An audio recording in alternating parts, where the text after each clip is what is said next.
sisi kwenda kung'ang'ana kule sijui Strait of Hormuz kulete mafuta kutoka sijui wapi.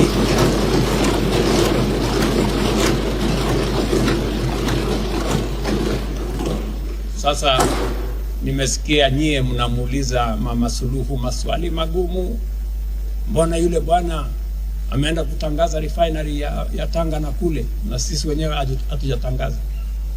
Sasa nauliza nyinyi, ile refinery bana is a big investment. Sikizeni, hiyo investment is in billions of dollars. Kama mimi ningekuwa na nafasi ningeipeleka kule Kenya, lakini kwa sababu ya kuamini ujirani na bara letu la Afrika na jumuiya ya East Africa, sisi ni wamoja, nikasema ikijengwa Tanga ni kama vile imejengwa Kenya.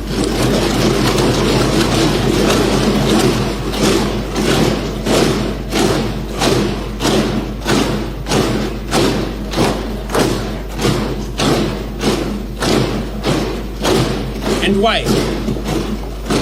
And why are we building it in Tanga? It is because the crude pipeline is already heading to Tanga.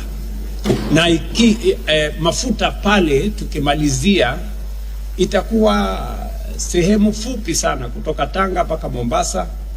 Tupeleke mafuta alafu tuweke kwa ile pipeline ambayo tuko nayo tayari. It will make our Kenya pipeline commercially viable, better, and hatutakuwa tunasumbuka na sijui Hormuz na wapi kutoka hapa Tanga mpaka Mombasa.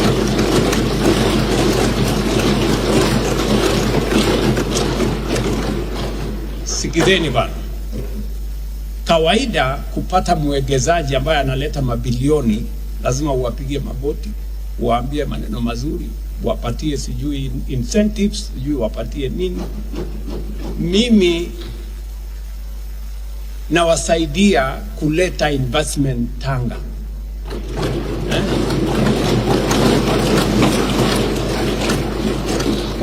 Kama mungekuwa watu wangwana, mungetulipa sisi wa Kenya. Mungesema asante sana.